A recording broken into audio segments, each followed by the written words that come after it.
do avoidant partners feel after a breakup? If you've ever dated an avoidant partner, you may have struggled with issues like emotional distance, lack of communication, or a reluctance to commit. Then after breaking up, it might seem as if they have moved on effortlessly, remaining unaffected or even cold towards you at the end of the relationship. Now, on the other hand, if you struggle with avoidant attachment yourself, during the relationship, you might have felt overwhelmed by your partner's needs, experienced a fear of losing your independence, or even pulled away when things got too intimate. After the breakup, you might find yourself feeling afraid of your feelings and simply attempt to turn them off. Now, amidst all that confusion, it can be difficult for all parties involved to find a healthy way to move on. Now, it's a common misconception that avoidant partners are aloof and unemotional, quickly moving past their former relationships. However, the truth is a much more intricate scenario. As an art therapist and relationship coach with more than 15 years specializing in attachment styles, I've observed firsthand that the way avoidant partners process a breakup is often fraught with a silent internal conflict. In this video clip, we are going to uncover the hidden aspects of emotional suppression that make the healing process uniquely challenging for individuals with an avoidant attachment style. So if you have ever been puzzled by how an avoidant partner feels after a breakup, or if you yourself are finding your way after ending things with someone and you struggle with avoidant attachment, this video is going to provide valuable insights into the complex realities that exist beneath the surface. Now, in this clip, I am assuming some prior knowledge of what avoidant attachment style means. But for a more detailed explanation and definition for avoidant attachment, make sure you watch my video, 4 Strengths of the Rolling Stone. Now, to begin our discussion, we're going to talk about avoidant deactivating strategies. And we're going to explore why these behaviors, though they are meant to protect, often hinder authentic emotional healing and growth. Now, our first deactivating strategy is self-reliance, which is often misinterpreted as strength. Now, avoidant partners often value their independence and self-sufficiency, which might seem like an emotional strength. However, if this intense self-reliance leads to isolation, it prevents the benefits of mutual support and shared experiences, which is necessary for vital, deep, and fulfilling relationships. It can be particularly noticeable in someone that has dismissive avoidant attachment, where their self-reliance kind of peaks and is misinterpreted by others as a lack of need for connection. This can feel like immediate relief after a breakup for the avoidant partner, but then eventually feelings of doubt, failure, regret, pessimism, and isolation might emerge. Then we have emotional suppression, which is the norm for avoidant partners. Now, one of the primary deactivation strategies is suppressing their emotions to shield against perceived threats of intimacy or having to experience negative feelings as a result of a breakup. Over time, these result in kind of a backlog of unprocessed emotions, and that complicates their ability to move past old relationships and really engage fully in new ones. And so this kind of emotional suppression is a common theme when we're exploring how avoidant partners manage their breakup and how they feel about it, usually acting as a substantial barrier to accessing their full emotional spectrum. And that is crucial for true healing and growth. So when avoidant partners are caught in this cycle of suppression, on the surface, it can look like they might have moved on without a care. But when we look at this more closely, you might find that they are exhibiting signs of having strong feelings that are just going unaddressed. This might look like increased and inexplicable anxiety, psychosomatic symptoms, obsessive compulsive tendencies, or displaced anger and tension onto other people or unrelated situations. Now, the next deactivating strategy is idealizing their partners from the past. So when avoidant partners idealize their past relationships, they create what's called a phantom X scenario, making it really challenging for anyone new to kind of measure up. And so this idealization can obstruct their appreciation for new partners and new relationships because they're constantly comparing real individuals with an idealized and unrealistic memory. And that can lead to feelings of regret. However, this doesn't mean that they will make efforts to reconnect with the one that they're pining over. And why is that? Well, because pining is a safer place to be as opposed to deeply opening up or committing to someone. So in this way, the idealization of former partners can keep them safely isolated from the threat of emotional vulnerability and intimacy. Next, we have hyper-focusing on flaws. Now, on the other hand, avoidant partners, instead of idealizing a past partner, maybe they'll excessively focus on flaws and use this as a defense mechanism to justify withdrawal and detachment. And therefore, it will prevent them from experiencing genuine connection, which is threatening. And so this can create kind of a critical perspective that rationalizes their discomfort with intimacy and with closeness, turning off their warmer, more sentimental feelings like a light switch. Well, it's clear why I'm struggling with connection because you're flawed in this way. It can lead to villainizing former partners, usually leading to an extremely painful and acrimonious breakup experience.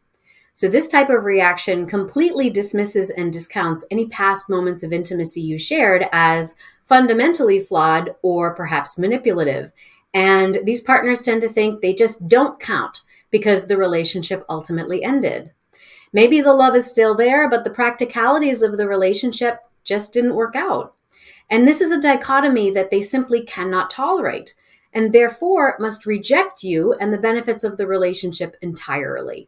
Kind of like throwing out the baby with the bathwater. Now, another coping strategy is the intellectualization of relationships, where avoidant partners emotionally detach by focusing on things like theories and data.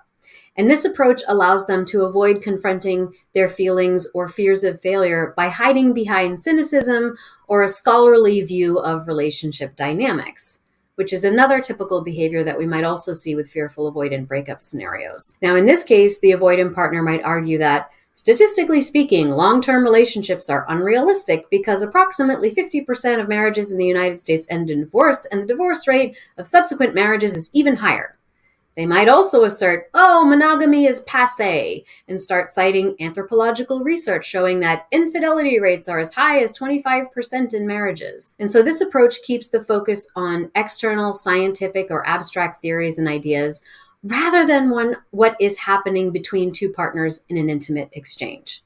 It also expresses a sense of powerlessness and victimhood to outside forces that are perceived to dictate one's success in relationships rather than relying on one's own capacity and agency to become the exception. Incidentally, if you'd like to learn more about statistics like this, you can check out my YouTube video, Do Cheaters Miss Their Ex? 6 Types of Infidelity. Now, overall, these avoidant deactivating strategies, while seemingly effective initially, act as significant roadblocks to genuine connection and emotional resilience after a breakup. So what is the solution? Well, there are so many smart, funny, witty, sexy individuals out there struggling with insecure attachment styles, avoidance, anxiety, and disorganized attachment altogether, who deeply desire someone amazing who will rescue them from their isolation and make them believe in love again.